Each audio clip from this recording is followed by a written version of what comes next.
நாடு ஒரே தேர்தல் மத்திய அமைச்சரவை ஒப்புதல் வழங்கியிருக்கிறது. எப்படி சாத்தியப்பட போகிறது அப்படின்ற ஒரு பல்வேறு கேள்விகள் இருக்கு. 2029 முதல் இது நடைமுறைப்படுத்த முடியும் என்ற ஒரு விஷயத்தை தெரிவிச்சிருக்கிறாங்க. எப்படி பாக்குறீங்க சார்? இது அவுட் சைட், அதாவது ஜஸ்ட் ஒரு மேலோட்டமா பார்த்தீங்கன்னா இது தேர்தல் நம்மளுடைய அரசாங்கத்துடைய நேரத்தை பெரும்பகுதி எடுத்துக்குது. அரசாங்கம் திட்டங்களை செயல்படுத்த முடியல. பல மாநிலங்கள்ல பல்வேறு காலகட்டங்களில் தேர்தல் நடக்கும்போது அங்க அந்த விதிகள் அமல்படுத்தப்படுறதுனால வளர்ச்சி பணிகள்லாம் பாதிக்கப்படுது.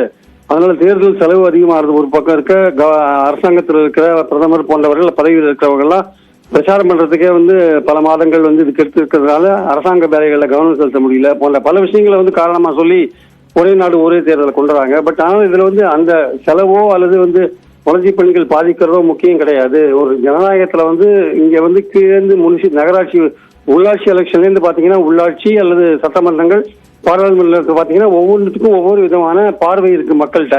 எல்லாத்தையும் ஒரே காலகட்டத்துல ஒரு 6 மாசத்துக்குள்ள நீங்க நடத்தணும்னா ஒரு 6 மாசத்துல மக்கள் எல்லா தேர்தலையும் கீழே மேல வரையும் நடத்தணுன்றதான் இந்த மசோதாவுடைய நோக்கமா இருக்கு. ஆனால் பாராளுமன்ற தேர்தல் இப்பவே நீங்க பாத்தீங்கன்னா பல மாநிலங்கள்ல பாராளுமன்ற தேர்தல் ஒரு முடிவாகவும் மாநிலங்கள் தேர்தலில் பாத்தீங்கன்னா மக்கள் தேர்ந்தெடுக்க அரசாங்கம் வேறு ஒரு விதமாகவும் இருக்கிற கண்ணோட்டத்தை பாக்குறோம். ஒரே மாதிரியான தேர்தல் இது மாதிரி நடக்கும்போது ஒரே சமயத்தில் நடக்கும்போது மக்களுடைய அந்த போக்கஸ் அட்டென்ஷன் டைவர்ட் ஆகும். அதனால குறிப்பிட்ட மாநிலத்துல ஒரு குறிப்பிட்ட பிரச்சனை இருக்கும். அதே பாராளுமன்றத்துக்கு ஓட்டு போடும்போது வேறு மாதிரி கண்ணோட்டமும், மாநிலத்துக்கு போடும்போது வேறு மாதிரி கண்ணோட்டமும் இருக்கும். நகராட்சிக்கு போடும்போது வேறு, லோக்கல் பாடிக்கு போடும்போது வேறு விதமான கண்ணோட்டமும் இருக்கும்.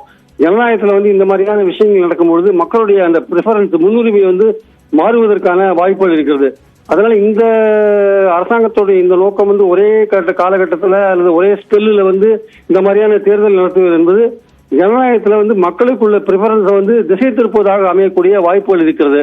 ஒருவேளை இந்த பிரச்சாரம் டைம் நிறைய இருக்கு, பிரச்சாரத்துக்கான நேரங்கள் செலவிடப்படுது, செலவு அதிகமா இருக்கு போன்ற விஷயங்கள் எல்லாம் கவனிக்காம மக்களுடைய ஜனநாயக பார்வையில மக்கள் சுதந்திரமாக முடிவெடுப்பதற்கு தடையாக இந்த விஷயங்கள் இருக்கிறதுனால இந்த விஷயங்களை நிச்சயமாக எதிர்கட்சிகள் ஒப்புக்கொள்ளாது என்று நினைக்கிறேன். மேலும் பாத்தீங்கன்னா பலவிதமான அமைச்சர் இந்த வாட்டி தேர்தல் நடந்த பல மாநிலங்களுக்கு நடந்திருக்கு.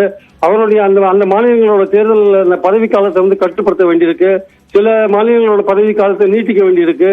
இதெல்லாம் நீங்க அரசியல் சட்டத்துல அடிப்படையாக பலவிதமான மாற்றங்களை செய்ய வேண்டியிருக்கு. பல்வேறு சட்டங்கள்ல மாற்றங்களை கொண்டு வர வேண்டியிருக்கு. இதெல்லாம் சாத்தியமாகுமா? இதெல்லாம் பாராளுமன்ற கூட்டுக்குழுக்கு அனுப்புவாங்களான்றது தெரியாது. நாளைக்கு அதை அறிமுகப்படுத்தினா கூட இதுல எதிர்கட்சிகள் கடுமையான ஒரு நிலைப்பாட்டை எடுக்கக்கூடும். அதனால இதை பாராளுமன்ற கூட்டுக்குழுக்கு அனுப்புவதற்கான வாய்ப்பு தான் இருக்கிறது. நன்றி.